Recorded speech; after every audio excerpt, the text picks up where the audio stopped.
Hello বন্ধুরা, আসসালামু আলাইকুম। তোমরা সবাই কেমন আছো? আশা করি সবাই ভালো আছো। তো আজকে একটা ছোট্ট ইফতারের ভিডিও নিয়ে আইলাম। সবাই প্রথম রোজার ভিডিও বানায়, প্রথম ইফতারের ব্লগ বানায়, তো আমি বানাই নাই। পৃথিবীতে বহুত মানুষ আছে কয় প্রথম রোজায় যেতানো ফুর্তি লাগে, বাকি রোজা লাগে না। কিন্তু আমার কাছে বিশ্বাস করো, 30টা রোজা ধরে বহুত ফুর্তি লাগে, বহুত শান্তির দিন যায়, বহুত ফুর্তি লাগে কোয়ার বাহিরে। তোমাকে দোয়া আশীর্বাদে রোজা ব্যাগটি রয়েছে, আল্লাহ দিলে ব্যাগটি থাকবো বলে ভাবছি। তোমরা দোয়া করো, আশীর্বাদ দিও। তোমাকে জন্য দোয়া করি, তোমরা যেন ব্যাগটি রোজায় রাখা হারো। তো আমি জাস্ট ইফতারটা খুললাম। জামাই জিথানো এনে দিছে, হিতানো সন্তুষ্ট। আল্লাহ জিথানো কামাই করবার দেয়, এই স্বার্থ মতন আমার ইফতারের বস্তু আইনা দিছে। কয়টা মুড়ি বানিয়ে দিছে, আম, ডালিম, আপেল, কমলা এগুলো আইনা দিছে। আমি হিতানো বহুত সন্তুষ্ট হয়েছি। আমি হাতে কিছু বানাই নাই, খালি আলুর চপ কয়টা বানাইছি। মুড়ি পর্যন্ত ও বানিয়ে দিছে। আর কোনো দিন তো আমি আরও সিম্পলভাবে ইফতার খুলি। তো আল্লাহ যেথানো কামাবার দেয়, ওর স্বার্থ মতন যেথানো পারে হিথানো আমারে দেয়, আনা দিছে। আমি তাতেই খুশি, আমি বহুত খুশি।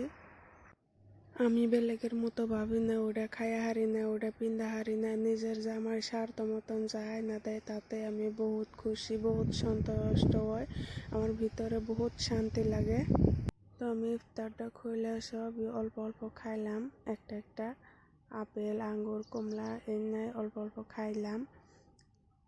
ইফতার খুলে কিছুই খাওয়া যায় না, এটা সবাই জানো, খালি আমি না। তো আমি আর অল্প ঠান্ডা খাইয়ে নিলাম। ইফতারের টাইমে যদি বহুত কিছু খাওয়া যায়, সেহরির টাইমে কিছু ভাত খাওয়া যায় না, এটা সবাই জানো। তো আমি এখন ডাবের পানি খামু। এত ডাবের পানি খাবার মন ধরছাল দিনে, তার জন্য আমার ডাব আইনা দিছাল। তা পাইপ আনবার মন নাই। বিশ্বাস করো, ভিতরে একদম ঠান্ডা হয়ে গেছে আমার ডাবের পানি খাইয়া। তো আমার পানি খাওয়া হয়ে যাওয়ার পরে ও আমার এই সুন্দর করে নারকেল উড়িয়ে দিল। দেহ নারকেলটা আর একটু পাতলা থাকলে ভালো হয়, কিন্তু অল্প মোটা হয়ে গেছে, কি করা যাব ক। কিন্তু ডাবের নারকেল খাইয়া বহুত ভালো লাগে, এটা সবাই জানো। ও রোজারা হারে নাই, শরীর লেবা অল্প খারাপ, সেই জন্যে আমি তে রাখবার দিই নাই, কইছি তোমারটা আমি তে রাইখা দিম। তো আর হামদা হয় এনে কোনো ইফতারের বস্তু নিয়ে ওর আব্বারে খাওয়াইয়া দিবার নইছে। কি কমু, এত কাম করে, এ দেখ কিভাবে খাওয়াইয়া দিবার নইছে। তো আশা করি আমার ব্লগটা তোমাকে ভালো লাগবো। যদি ভালো লাগে কমেন্ট করে জানাবো, আর প্লিজ একটা সাবস্ক্রাইব করে দিও। আমি ব্লগ দিয়ে হারি না, তোমরা দোয়া আশীর্বাদ করো, ব্লগ দেওয়ার চেষ্টা করবো।